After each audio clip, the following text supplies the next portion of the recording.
बचपन से लेके अभी तक तो 55 तक मैं आ गया हूँ और इस दौरान बहुत उतार चढ़ाव भी हुए।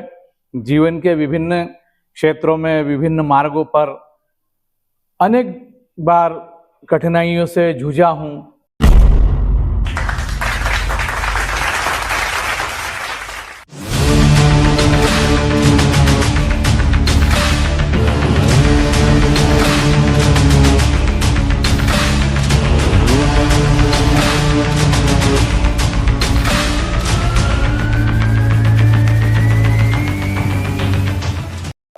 नमस्कार, मैं ऋषभ राज पाठक आपका स्वागत करता हूँ लीड लैब के मंच से। जिस प्रकार हम विभिन्न क्षेत्रों के दिग्गजों से आपको मिलाते हैं, उसी प्रकार एक दिग्गज जो कि कृषि उपज मंडी में इंस्पेक्टर है, साथ ही समाज सेवा के क्षेत्र में भी एक अहम भूमिका निभा रहे हैं।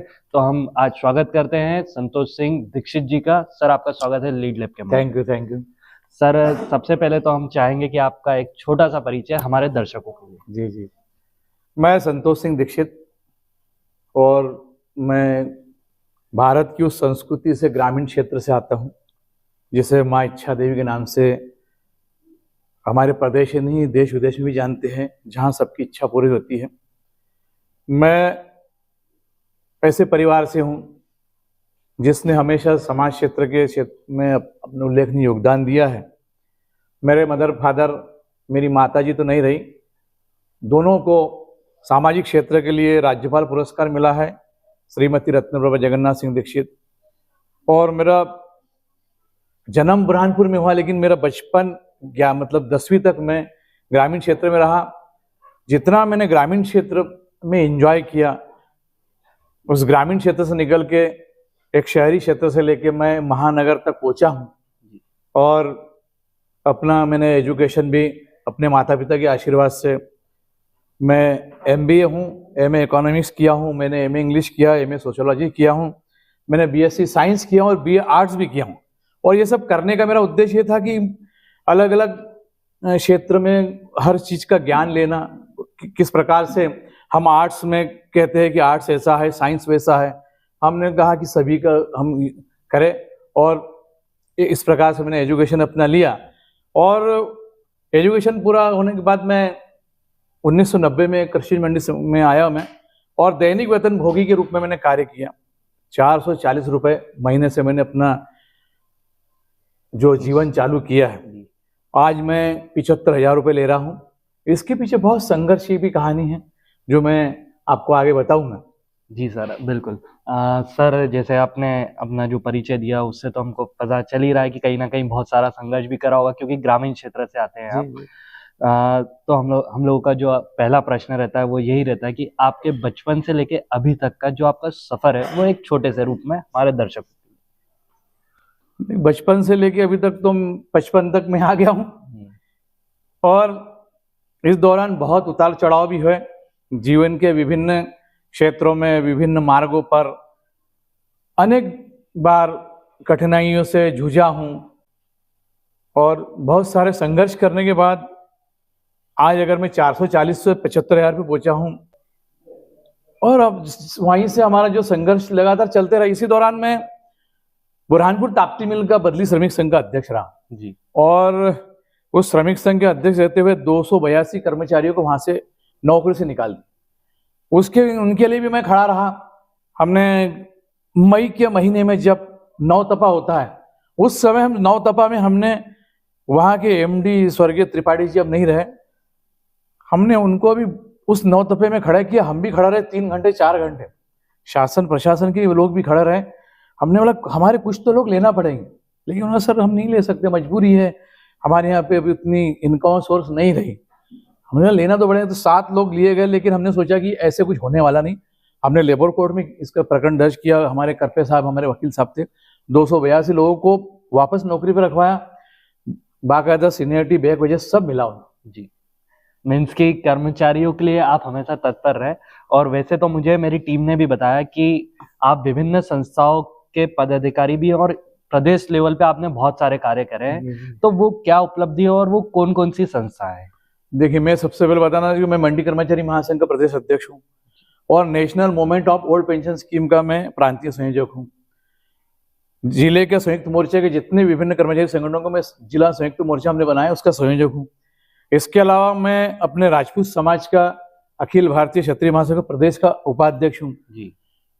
और राष्ट्रीय मंडी कर्मचारी कल्याण संघ नई दिल्ली का मैं राष्ट्रीय संगठन महामंत्री हूँ।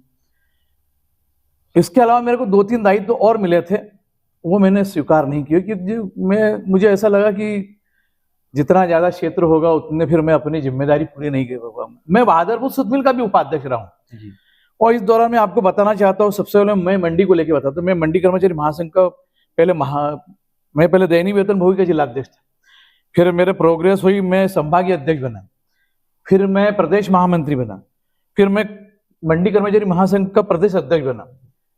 और प्रदेश अध्यक्ष रहते हुए कि माननीय मोदी जी की सरकार में कृषि कानून को लेकर आए वो, और कृषि कानून मतलब ऐसा था कि ये कृषि कानून जैसा कि आपका स्टूडियो है, इस स्टूडियो में मेरा मालिकाना हक है, इस स्टूडियो के पास मेरे पास अधिकार है, मैं इनका कुछ नहीं कर सकता। मतलब मंडी फीस का नुकसान, मंडी कर्मचारी को तनख्वाह नहीं मिल पाएगी, बहुत उनको वेतन नहीं मिल पाएगा। वो इस प्रकार का कृषि कानून आया था कि मतलब हमारे पास सारे अधिकार होने के बाद भी हम पंगु थे।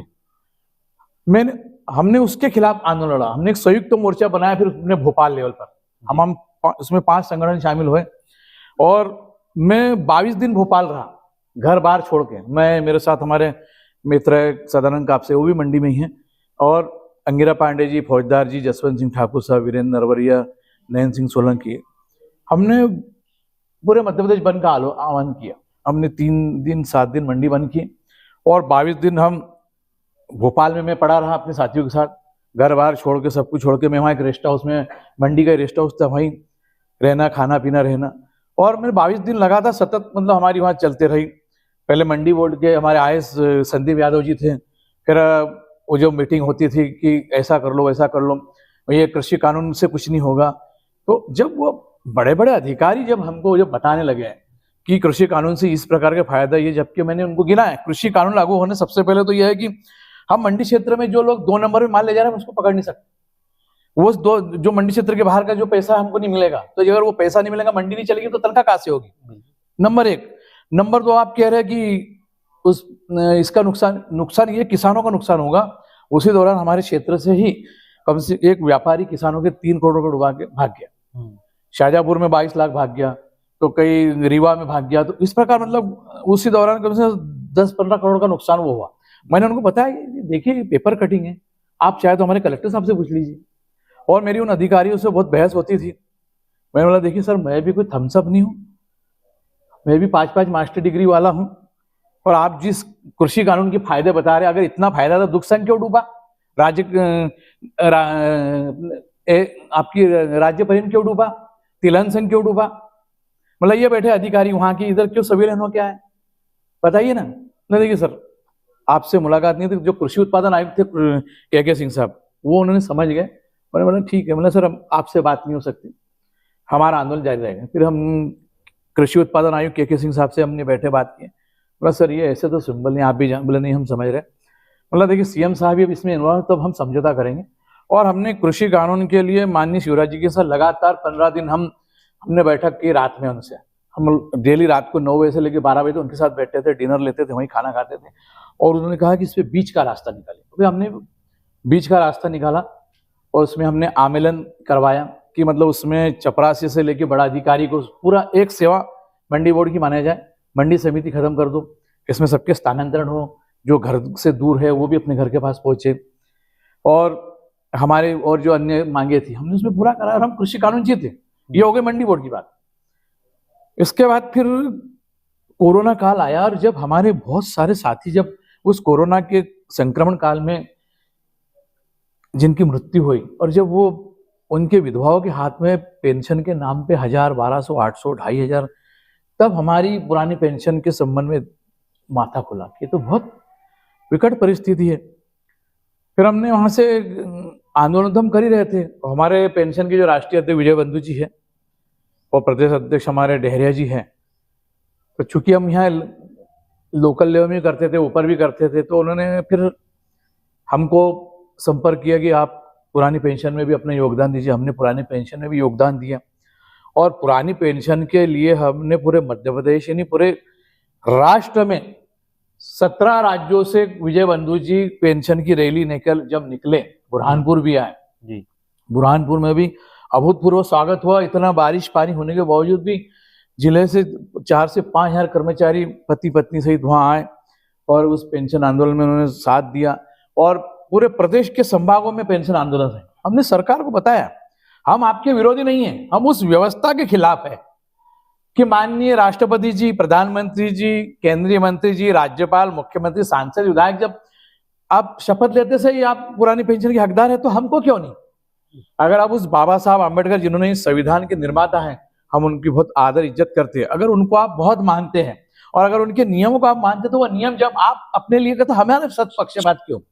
और वो देश के कौन से ऐसे आर्थिक सलाहकार है जो कहते हैं कि पुरानी पेंशन देने पे देश का नुकसान हो जाएगा, डूब जाएंगे, जबकि वो खुद पुरानी पेंशन ले रहे हैं लेकिन हमको दे रहे नई पेंशन। हमारे इतने संघर्षों के बाद सरकार में हलचल तो हुई और केंद्र ने इस एनपीएस की जगह फिर यूनिफाइड पेंशन स्कीम लाए। लेकिन यूनिफाइड पेंशन स्कीम लाए, लेकिन उसमें भी बहुत किंतु परंतु है। जो कर्मचारियों का पैसा जमा होगा, वापसी मिलेगा नहीं मिलेगा, रिटायरमेंट के बाद आपको जो जमा पैसा है उसका आप 50% देंगे, लेकिन महंगाई भत्ते की बात नहीं हो रही उसमें। उसके बाद अगर वो पूरा उसकी सर्विस देने के बाद ही वो यूनिफाइड पेंशन स्कीम का लाभ लेगा। उसके लिए 25 साल की सेवा अनिवार्य होना जरूरी है। अब मैं 1990 में लगा, कोर्ट सरकार मुझे 2008 से मान रही है, तो मेरे जब 25 साल नहीं हो रहे तो unified pension scheme Madhya Pradesh में कैसे लागू होगी? एवं प्रदेश के शिक्षा संवर्ग है 3.25 लाख है, उनकी 18-18, 20-20 साल की सेवा गायब कर दी। जो 1995 से लगे थे, 90 से लगे थे, 98 से लगे थे, उनको 2020 से मान लिया आपने, तो 18 साल अब जब सेवा गायब कर लोगे, अगर उनको वहां से नहीं सीनियरिटी दोगे तो कहां से यूनिफाइड पेंशन आएंगे? मध्य प्रदेश में इतने टेक्निकल फॉल्ट है, गुरुजी नहीं आएंगे, शिक्षक वर्ग नहीं, मतलब शिक्षाकर्मी संवर्ग 1, 2, 3 गुरुजी, अध्यापक, फिर विभिन्न विभाग के जो अलग अलग जो कर्मचारी अधिकारी। तो फिर हमने वो क्या, तो सरकार यूनिफाइड स्कीम की बताई है, लेकिन हम उनसे माननीय मोदी जी का हम आभार व्यक्त करते हैं कि आपने हमारे इतने संघर्षों के बाद यूनिफाइड पेंशन स्कीम योजना लागू की। लेकिन हम चाहते हैं यूनिफाइड पेंशन स्कीम में संशोधन किया जाए। ये जो बाउंडेशन आपने 25 साल का रखा है उसको खत्म किया जाए, जो जहां से है उसको मान्य किया जाए, और पुरानी यूनिफाइड पेंशन स्कीम में भी सेवानिवृत्ति के अंतिम महीने का आधा वेतन महंगाई भत्ते सहित मिले, ये हम चाहते हैं माननीय मोदी जी से। तो ये जो बुढ़ापे में जो हम लोगों को भीख नहीं मांगना पड़ेगी, नहीं तो अगर यही स्थिति रही, आज बुरहानपुर शहर का मैं आपको उदाहरण देता हूँ, ज्यादा दूर मत जाइए जी, कम से कम 5-7 उदाहरण तो मेरे सामने हैं। एक कानूनगो मैडम है, उनको 2200 रुपए पेंशन के नाम पे मिल रहे हैं। अच्छा, एनपीएस में मतलब जो है हमारे जमा पैसा का 60% रिटायरमेंट में मिलता है और 40% जो रोका जाता है उसी को मार्केट में लगा के जो ब्याज आएगा उसको, दैट इज कॉल्ड पेंशन। तो ये तो हमारा पैसा और हमको ऐसा दिया जा रहा है, तो वो पेंशन नहीं, ये तो हमारा पैसा, आप सरकार क्या दे रही है इसमें? तो यहाँ कानून में मैडम है, उनको 2200 रुपए मिल रही है। वो उनसे मैंने बात की तो बोले मेरे को भैया 27 रुपए तो महीने में लग जाते हैं, 2000 की दवाई, 700 रुपए डॉक्टर साहब लेते हैं। एक कुलकर्णी मैडम है, वो भी मुझे बोले 2000 रुपए मिलते हैं, वो 2000 में घर चलाऊं, खाना खाऊं, अपनी बीमारी का लाचार करूं। एक सईदा मैडम है, एक मनोहर सर है, ये सबकी मतलब है, मतलब पूरे देश में आज जो देश का जो निर्माता है, जो राष्ट्र निर्माता शिक्षक कहलाता है, आप उसको क्या दे रहे हैं? जिस शिक्षक ने आपको पढ़ा लिखा के राष्ट्रपति बनाया, प्रधानमंत्री बनाया, सांसद विधायक बनाया, आज आप उसकी ध्यान नहीं रखे, जबकि सरकार की सारी योजनाओं को लागू करने में सरकारी कर्मचारियों को जितना तन मन से मेहनत करता है, 6 घंटे के, 8 घंटे के, 12 घंटे भी हो जाते हैं, तो आप उसको क्या दे रहे हैं रिटायरमेंट में? तो ये सारी इसके बहुत है। इसके अलावा मैं जब अपने समाज का, मैं प्रदेश का उपाध्यक्ष हूँ, विगत 40-42 साल से मैं उससे भी जुड़ा हूँ। हमने समाज में सामूहिक विवाह, परिचय सम्मेलन, विधवा विवाह, गरीब बच्चों को कॉपी किताब बांटना, इस प्रकार हम कार्य करते रहते हैं। बिल्कुल सर। सर, जैसा कि आपका एटीट्यूड दिख रहा है कि आपकी जो ग्रोथ हुई, आपने जिले स्तर से स्टार्ट करा और है ना अभी प्रदेश और राष्ट्रीय स्तर पे भी आप कार्य कर रहे हैं, तो कहीं ना कहीं वो आपका पॉजिटिव एटीट्यूड ही है। और लेकिन जो आप समाज सेवा के क्षेत्र में कार्य कर रहे हैं, एक इंस्पेक्टर होने के बाद, एक गवर्नमेंट पद होने के बाद, ये बहुत बड़ी बात है, क्योंकि अभी हम कहते हैं कि स्वार्थ का समय है और कोई भी किसी और के लिए समय नहीं निकाल रहा है। तो सर, इस दौरान आपको जो चुनौती आती होगी, तो कहीं ना कहीं कोई ऐसी चुनौती हमारे दर्शकों के साथ साझा करिए जहां पर आप हताश भी हुए लेकिन उसका सामना करके आप आगे बढ़े। बहुत अच्छा सवाल आपने सवाल पूछा है। देखिए, हम जिस समाज में आते हैं, मतलब एक हमारे ईश्वर अल्लाह ने एक समाज का जो गठन किया है, तो समाज हमारा जो सामाजिक दायरा है, तो इस सामाजिक दायरे के तहत हमको भी सामाजिक रूप से बृहद स्तर पे कार्य करना चाहिए। अब मैं जैसे अपने समाज का हूँ, तो समाज के लिए तो मैं करता ही हूँ, लेकिन अन्य समाजों के लिए भी जाता हूँ, करता हूँ। और अपने लिए जिए तो क्या जिए, जियो तो उनके लिए जो बेचारे इस सामाजिक क्षेत्र से दूर हैं, जो आखिरी पंक्ति में बैठा उस आदमी के लिए सोचना पड़ेगा। और जब तक उनके लिए नहीं सोचोगे, हम अपने घर परिवार के लिए तो सोचते रहते हैं, वो तो अब इसमें कोई बात नहीं। बिल्कुल बड़ी बात तो तब है जब आप समाज के सारे क्षेत्रों के लिए, और उसमें न जात न पात न ऊंच न चीज न गरीब न अमीर, ये मत देखिए। आपको सामाजिक काम करने के लिए मेरा खुद का मैं रूटीन बताता हूँ। मैं सुबह 4:30-5 बजे उठता हूँ। उठकर मैं अपने जो धर्म बोलो, कर्म बोलो, सामाजिक काम बोलो, मेरी मतलब शुरू से 5:30 बजे मैं और मेरी मिसेस, जो कि डॉक्टर जाकिर हुसैन में प्रिंसिपल है, मैं जो केले लेके आता हूँ उनके लिए, पालक लेके आता हूँ, तो मैं सारी गाय हमारी जो पीछे ग्राउंड में बैठती है उनको केले पालक खिलाते, रोटी खिलाते हैं। फिर मेरी छत पे में पशु पक्षियों के लिए एक थाली में चावल रोटी वो भी है, मैं उसको रखता हूँ, पानी पीने के लिए रखता हूँ। यहाँ से मेरा जब चालू होता है तो फिर मैं अपने ड्यूटी स्थल पे जाता हूँ। फिर जो सामाजिक क्षेत्रों में ये भी आता है, किसी के दुख सुख में भी शामिल हो, किसी को बधाई देना हो, किसका जन्मदिन है, किसी का कोई दुख का है, तो उससे बात करो, ये करो। कोई अपने पास आता है कि भाई इस भाई साहब ऐसा है, या कहीं प्रोग्रामों में जाना है, इस फील्ड में आपको आना है भाई साहब, मदद करना है तो सब प्रकार से कर सकते, कोई जरूरी नहीं है। मदद आप छोटे से घर से अपनी चिड़िया है, पक्षियों के लिए दाने रख सकते, कुछ नहीं, इतने से दाने लगते। बिल्कुल, तो ये करना चाहिए। अपने जो पेड़ पौधे उनको जो जिंदा जो अपने घर पे, उनको भी पानी वानी दो, ये सामाजिक है। और लोग तो देखिए, ये संसार है, आप घोड़े पे बैठेंगे तो उस पे हंसेंगे, गधे पे बैठेंगे तो उस पे हंसेंगे। इसलिए किसी के हंसने रोने से हमको है ना, और किसी के फिक्रे कसने से भी हमको डरना नहीं चाहिए, बल्कि इन चीजों से मैं और मजबूत होता हूँ। ठीक है, तू तेरा करते रहे, लेकिन मुझे अपना जो करना है मैं तो करूंगा, क्योंकि हम इस संसार में आए, इतना सा जीवन है, ये धन दौलत ये प्रॉपर्टी ये सब यही रह जाएंगे इस धरा पे, लेकिन आदमी मरने के बाद उसका नाम रहे कि नहीं यार वो व्यक्ति ऐसा था, वो व्यक्ति अच्छा था, बुरा था। जब उसकी शव यात्रा चलती, वहीं उसके अच्छे बुरे के गुणगान होते। तो हताश करने वाले तो आपको पल पल मिलेंगे, लेकिन हमको निगेटिविटी को बिल्कुल साइड में रख के पॉजिटिविटी पे चलना चाहिए। ये एक सिद्धांत है, कर्मण्येवाधिकारस्ते मां फलेषु कदाचन। हम तो भगवान कृष्ण के उस सिद्धांत पे चलते कि कर्म करो, फल की इच्छा मत करो। अच्छा करोगे तो अच्छा होगा, किसी का भला करोगे तो अपना भी लाभ होगा। बिल्कुल, तो ये इन सिद्धांतों पे चलना चाहिए। जी सर। सर, मेरा अगला सवाल कि आपको जो ये सफलता मिली कि आप राष्ट्रीय स्तर तक कार्य कर रहे हैं एक बुरहानपुर जैसे छोटे शहर से, तो वो सफलता का श्रेय आप किसको देंगे? सफलता का श्रेय मेरे मेरी सफलता के रथ में जितने मेरे साथी हैं उनका भी कहीं ना मेरा योगदान है। देखो, अकेला चना भार नहीं झुक सकता, क्योंकि जब वो ट्रेन चलती है तो 16 डब्बे को लेके चलती है। ये जब संगठन चलता है तो मेरे साथी मेरे सब साथ चलते हैं।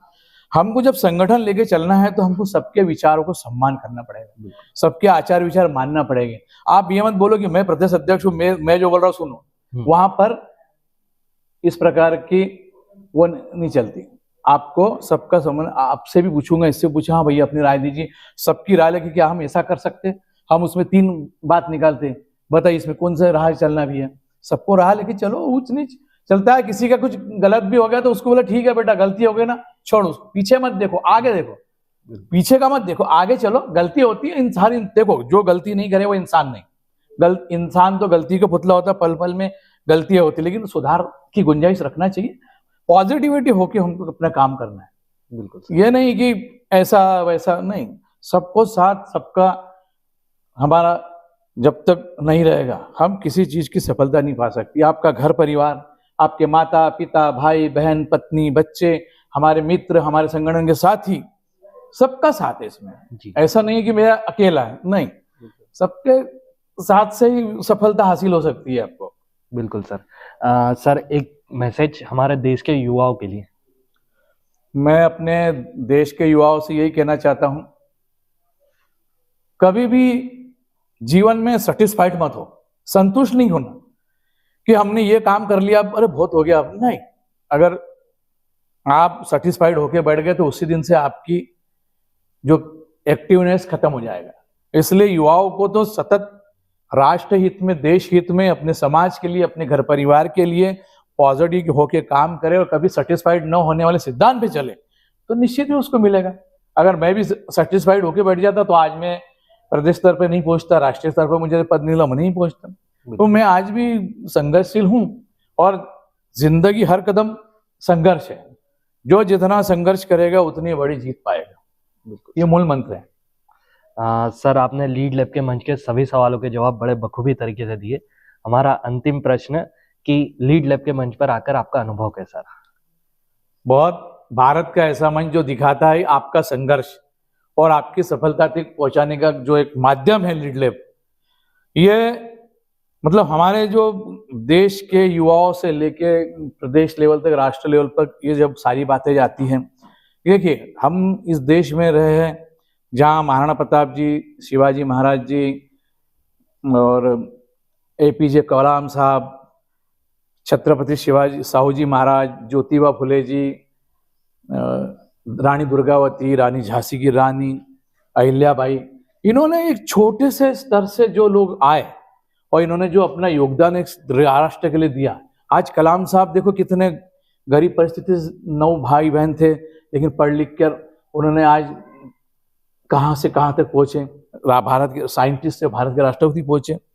तो हमको इस देश के लिए हमेशा कुछ ना कुछ योगदान देना है। इस देश की, इस माटी के का जो हम पे कर्ज है वो हमको कर्ज चुकाना है।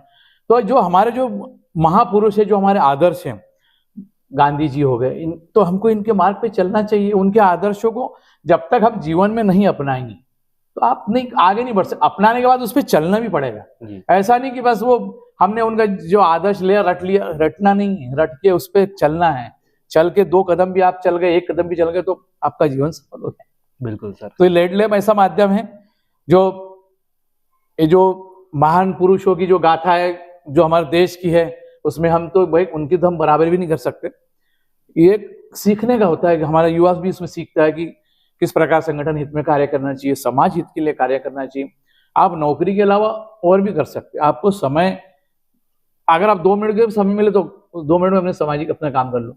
उस समय की जरूरत नहीं, ये फालतू बात की समय नहीं, समय निकालना पड़ता है, निकालिए, सब होगा। बिल्कुल सर। तो आपका बहुत बहुत धन्यवाद, आभार लीड लैब का। सर बहुत अच्छा आपका मंच है और मैं इसके लिए इसके जो हमारे प्राचार्य जी है आसिफ भाई, उनका बहुत बहुत आभार और पूरे आपका भी आभार और आपकी पूरी टीम का, टेक्निकल का आभार, जो आपने हमारे बात रखने के, हमारे जो अनुभव साझा करने के लिए लीड लैब मंच का जो आयोजन किया। Thank you. सर, हमारी टीम को विश्वास है कि आपके साक्षात्कार को देखने के बाद हमारे दर्शक कहीं ना कहीं सत्य के पथ पर आगे बढ़ेंगे और भारत देश को विकसित देश बनाने के लिए अग्रसर रहेंगे। सर, आपका बहुत बहुत धन्यवाद। थैंक यू, नमस्ते।